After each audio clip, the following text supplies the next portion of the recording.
Pak Jokowi ajari Pak Prabowo bagaimana jadi macan Asia yang sesungguhnya. Pak Prabowo diperebutkan kehadirannya oleh para pemimpin dunia.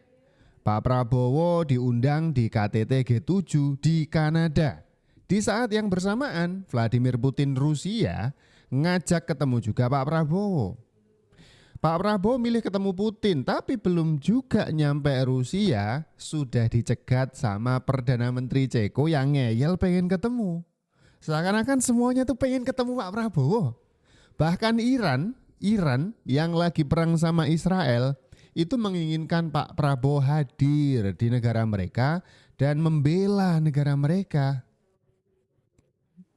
Tapi ini semua adalah peninggalan kebijakan luar negeri era Pak Jokowi ya. Kebijakan luar negeri bebas aktif yang masih dijalankan juga oleh Pak Prabowo hingga saat ini. Saudara, Republik Islam Iran mengundang Presiden Prabowo Subianto untuk mengunjungi ketemu langsung dengan Presiden Ukraina. Saudara, Republik Islam Iran mengundang Presiden Prabowo Subianto untuk mengunjungi Iran dan bertemu langsung dengan Presiden Masoud Pezeshkian. Iran menilai Prabowo sebagai tokoh yang berdiplomasi ke luar negeri dan mengundangnya untuk melakukan pertemuan bilateral. Ini disampaikan Iran menanggapi giatnya diplomasi Prabowo seperti dengan Presiden Amerika Serikat Donald Trump dan Presiden Rusia Vladimir Putin. Pertama-tama marilah kita. آقای پرزیدنت پراووو در حوزه دیپلماسی خیلی فعالن و کشورهای مناطق مختلف دنیا رو سفر میکنن، در جهت منافع ملی اندونزی تلاش فراوان میکنن. ما هم از ایشون دعوت کردیم، همینجا هم دوباره دعوت میکنیم. خوشحال میشیم که یکی از سفرهاشون هم به جمهوری اسلامی ایران باشه. البته اگر ایشون تمایل داشته باشن که به دعوت پرزیدنت پزشکیان به ایران برن، حتما زمانش رو برای زمان مناسبتر و با امنیت تری تنظیم میکنیم. Tapi ini kita pernah ingat juga ya.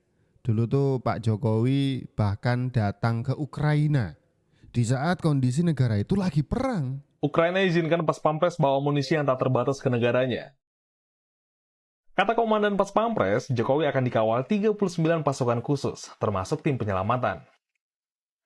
Nah, khusus kunjungan ke Ukraina ini, Pas Pampres akan dipersenjatai dengan senjata laras panjang. Terus ada rompi anti peluru dan helm untuk presiden, delegasi, dan pasukan Pas Pampres. Dan Pas Pampres juga jamin keamanan seluruh rombongan selama di Ukraina. Dia bilang nanti titik kedatangan Jokowi jauh dengan lokasi ledakan di Donetsk, 380 km jaraknya dari Kiev. Pasukan Pas Pampres bahkan sudah latihan berminggu-minggu guys. Salah satunya latihan teknis penyelamatan saat sebuah peristiwa terjadi. Nah, yang paling menarik adalah Presiden Jokowi bakal jadi pemimpin Asia pertama yang datangi Ukraina dan Rusia sekaligus bila kunjungan ini terrealisasi. Tuh, Pak Jokowi jadi pemimpin Asia pertama yang menginjakkan kaki di Ukraina kala mereka lagi posisi perang. Ini peran aktif Indonesia untuk mendamaikan para negara yang sedang bertengkar ini posisinya penting. Lihat aja Pak Prabowo, kehadiran dan juga dukungannya diperebutkan oleh negara-negara ini. Presiden Rusia Vladimir Putin mengirim undangan khusus pertemuan bilateral secara spesial dengan Presiden Prabowo Subianto. Undangan khusus dari Presiden Putin untuk ke Rusia di tengah situasi global yang penuh tantangan saat ini tentunya menjadi kepercayaan tersendiri bagi diplomasi Indonesia di kancah internasional. Sekretaris Kabinet Teddy Indra Wijaya mengungkapkan Presiden Prabowo Subianto akan diterima secara resmi oleh Presiden Putin pada 19 Juni 2025. Selain itu, Prabowo Subianto juga akan menghadiri St. Petersburg International Economic Forum 2025, di mana Presiden Prabowo akan menjadi pembicara utama dalam forum ini. Di sisi lain, Keskap mengungkapkan kunjungan khusus undangan Vladimir Putin ini juga memperkuat kerjasama dan kemitraan komprehensif antara Indonesia dan Rusia. Undangan khusus Presiden Rusia Vladimir Putin ini semakin membuktikan bahwa Indonesia semakin dipercaya oleh dunia internasional. Presiden sendiri review confidence voting in parliament. Nih, and sebelum I nyampe have to be Rusia, there, so ini I have dibajak to- dulu sama PM I Ceko. remember my visit Ngeyel pengen in ketemu. your country 2 years ago.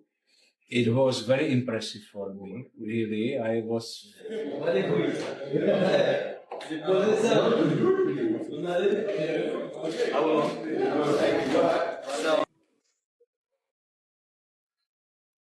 Di tengah situasi global yang penuh ketidakpastian, ya. Perang, persaingan, hegemoni yang sangat berbahaya, yang bisa memicu perang dunia ketiga. Ini tidak main-main, benar-benar. Saya pelajari tiap malam, saya lihat, wow, this is very dangerous time. Very dangerous time. Amerika siap mau menyerang Iran, Rusia mengatakan jangan nyerang Iran.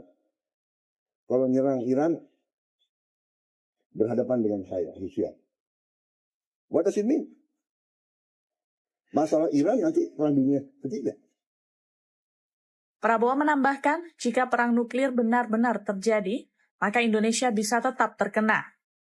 Udah tahu ini istilahnya perisai atau kubah besi. Iron Dome punya Israel yang diklaim paling canggih di dunia, bisa mencegat serangan udara, tetapi kemarin buktinya jebol karena serangan bertubi-tubi rudal dari Iran. Meskipun sistem ini diklaim mampu menghalau roket jarak pendek sampai rudal yang jaraknya 100 km, tetapi ya ingat ya, mereka kan bilang ini punya tingkat intersepsi 90%, bisa mencegat apapun itu serangan di udara. Kalau diserang dalam waktu yang bersamaan, ada ratusan senjata, ratusan rudal roket, pasti ada celah. Sistem pertahanan udara Israel tersebut rapuh juga. Kuba ini menggunakan radar untuk melacak roket dan dapat membedakan mana senjata yang berpotensi mengenai area yang dibangun dan mana yang tidak. Langit Tel Aviv pada 13-14 Juni kemarin betul-betul digempur habis-habisan.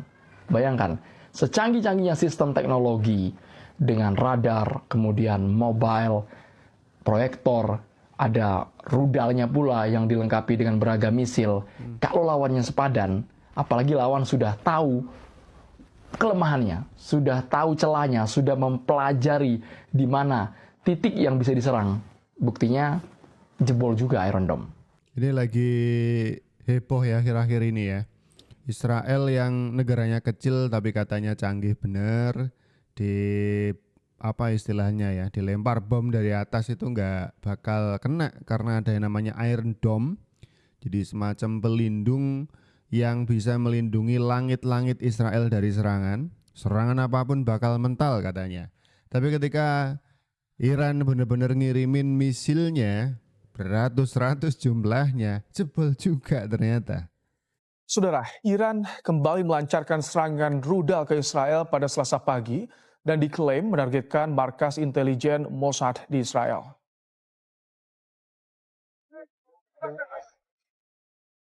Bulan asap hitam pekat terlihat di kota Herzliya, Israel pasca serangan rudal yang dilancarkan Iran pada Selasa pagi.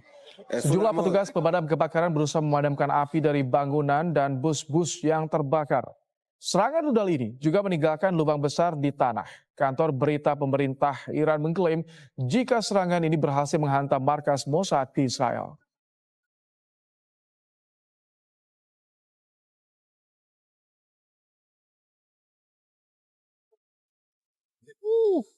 Ini Melalui Duta Besar Iran di Indonesia, Perang di pemerintah atas Iran memastikan langit. akan terus melakukan serangan balasan kepada Israel atas agresi yang dilakukan sejak Jumat 13 Juni lalu. Iran akan menyerang balik Israel sesuai dengan infrastruktur yang dijadikan target. Iran menegaskan serangan balasan ini adalah haknya membela diri dan telah sesuai dengan apa yang diatur dalam piagam PBB. karena emang faktanya Israel dulu yang nyerang ya. پاسخ ایران هماهنگ و همسو با حملات رژیم صهیونیستی بوده است. یعنی شب اول که رژیم صهیونیستی به تأسیسات نظامی ما حمله کرد، فردای اون روز و همان شب جمهوری اسلامی ایران به تأسیسات نظامی رژیم صهیونیستی حمله کرد. Ternyata Netanyahu pengecut, kabur ke Yunani saat Israel diserang Iran. Kabur. Iran tak tinggal diam setelah Israel melancarkan serangan udara besar-besaran terhadap fasilitas nuklir dan markas militer Iran pada subuh hari 13 Juni. Dalam hitungan jam, Iran membalas dengan meluncurkan ratusan rudal balistik dan lebih dari 100 drone ke wilayah Israel. Suara ledakan mengguncang Tel Aviv dan Yerusalem di malam harinya. Setidaknya 3 warga sipil meninggal dunia dan puluhan lainnya luka-luka. Sistem pertahanan udara Israel termasuk Iron Dome harus bekerja keras mencegat serangan balik Iran. Di Iran sendiri, korban jiwa mencapai puluhan dengan hampir 320 orang luka-luka akibat serangan udara Israel sebelumnya. Situasi makin mencekam ketika jet resmi Perdana Menteri Benjamin Netanyahu, Wing of Zion, terpantau lepas landas ke Athena, Yunani pada Jumat pagi. Spekulasi publik pun beredar liar. Apakah Netanyahu sedang dalam perjalanan diplomatik biasa atau memang menghindar dari ancaman Iran? Tapi kalau netizen di medsos malah bilang bahwa Netanyahu ini pengecut karena ninggalin rakyatnya saat diserang. Kalau Iran kini tengah membentengi 2 kompleks terowongan yang tersembunyi dengan garis pertahanan keamanan yang sangat masif yang terhubung ke fasilitas nuklir utamanya.